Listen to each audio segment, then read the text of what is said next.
Bismillahirrahmanirrahim. Assalamualaikum warahmatullahi wabarakatuh. Salam sejahtera, salam satu Malaysia buat hadirin hadirat yang saya hormati sekalian. Bertemu kita dalam forum ini buat sekian kalinya bagi mendiskusikan satu tajuk yang kian hangat diperkatakan, iaitu bahaya Islam liberal terhadap masyarakat Islam. Hadirin yang dihormati, tajuk forum kita pada hari ini berkenaan bahaya Islam liberal terhadap masyarakat Islam. Oleh itu, hari ini panel-panel kita akan mengupas tentang ideologi liberal di Malaysia, sama ada perlu kita sokong ataupun tolak habis-habisan. Sidang hadirin, sebaiknya kita menghayati dahulu apakah sebenarnya yang dimaksudkan dengan liberal. Saudari Sarah Izzah, mohon saudari memberikan penjelasan tentang maksud liberal. Silakan saudari. Terima kasih saudari pengerusi. Assalamualaikum dan salam sejahtera kepada sidang hadirin yang dihormati. Saya sangat menyokong pernyataan yang mengatakan Islam liberal berbahaya. Dewasa ini, masyarakat Islam di seluruh dunia mulai sedar akan wujudnya gerakan-gerakan yang membawa fahaman liberal, liberalism dan Islam liberal. Menyedari hakikat ini, saya akan menjelaskan secara ringkas definisi perkataan liberal.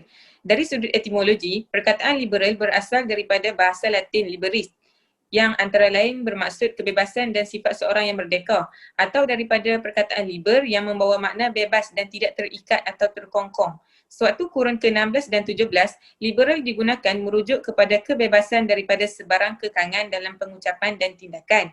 Zaman pencerahan, enlightenment, pula mengertikannya dari sudut positif ijabiyah sebagai kebebasan daripada sikap prejudis, jumud dan taksub serta seruan ke arah toleransi.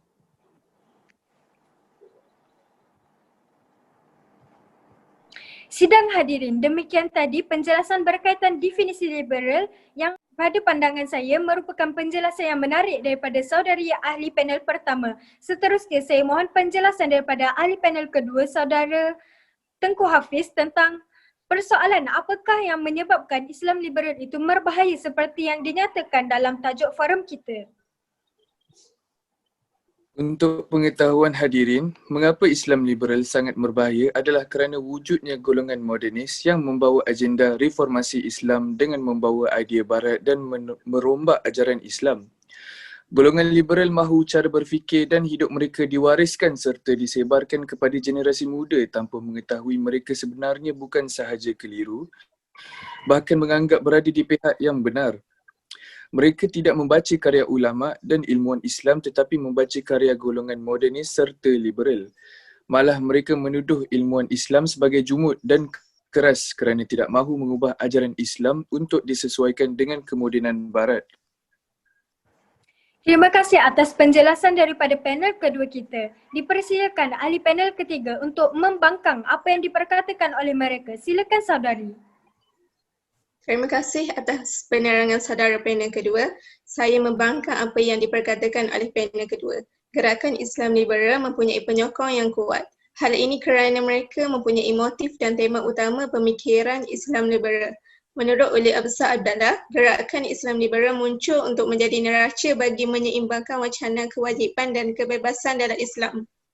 Hal ini kerana menurut beliau, diskusi berkenaan Islam terlalu dipenuhi dan didominasi subjek fiqh yang lebih memberi penekanan pada soal kewajipan dan halal haram sehingga mengecilkan ruang bagi perbincangan tentang hak asasi dan kebebasan.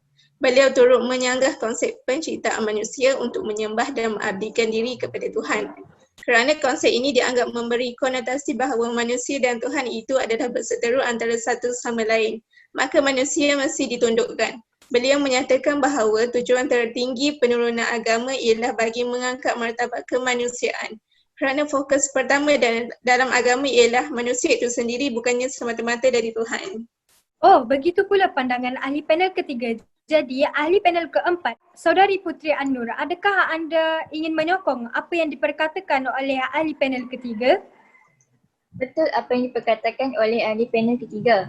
Menurut Lutfi Asy-Syaukani, sebagai sebuah gerakan pembaharuan pemikiran keagamaan, Islam liberal mempunyai dua musuh utama, iaitu pemikiran konservatif agama dan fundamentalism. Konservatif agama dalam erti kata suatu pemahaman sempit terhadap agama yang selalu skeptik dan menolak sembarang pembaharuan. Manakala fundamentalism ialah satu sikap pemaksaan pandangan terhadap kelompok lain dengan cara kekerasan.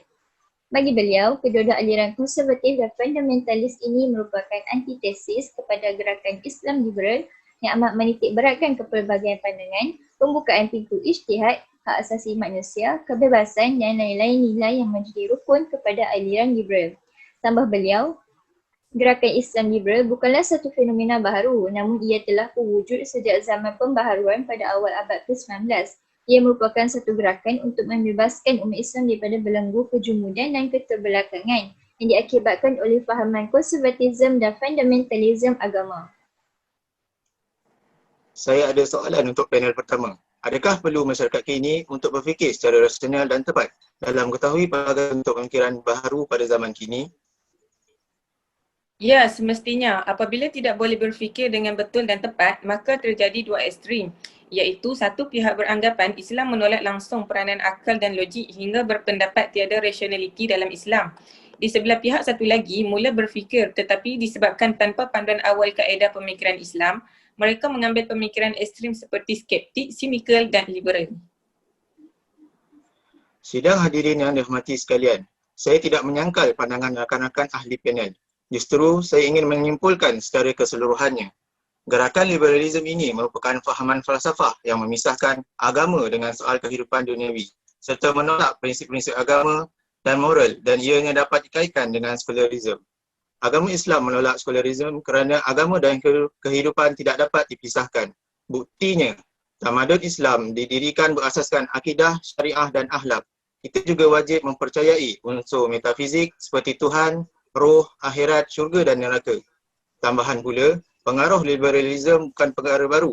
Melihat kepada sejarah dan latar belakang gerakan itu sejak abad ke-19 dan awal abad ke-20, di mana dapat dikaitkan dengan falsafah fahaman relativism yang terdapat dalam fahaman pasca modernisme, yang mana relativism merupakan teori yang menolak sesuatu kebenaran yang objektif dan menganggap kebenaran itu boleh dilihat dari pelbagai sudut, sama seperti fahaman liberalisme.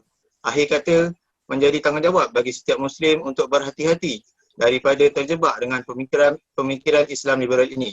Lebih-lebih lagi, muzakarah Jawatan Kuasa Fatwa Majlis Kebahasaan bagi Hal Ehwal Agama Islam telah memutuskan pemikiran Islam liberal adalah sesat dan menyeleweng daripada syariat Islam. Terima kasih saudari Imaduddin, ahli panel kelima. Demikian tadi rumusan perbincangan daripada semua ahli panel kita tentang bahaya Islam liberal terhadap masyarakat Islam. Sidang hadirin yang dihormati, masa terlalu mencemburui kita dan sekarang kita berada di penghujung majlis. Saya mewakili semua ahli panel mengucapkan setinggi-tinggi terima kasih kepada semua hadirin yang sudi hadir menyaksikan forum ini. Kebaikan itu datang dari Allah dan keburukan adalah dari diri kami sendiri. Sekian, wabillahi taufik wa hidayah. Wassalamualaikum warahmatullahi wabarakatuh. Salam sejahtera, salam satu Malaysia.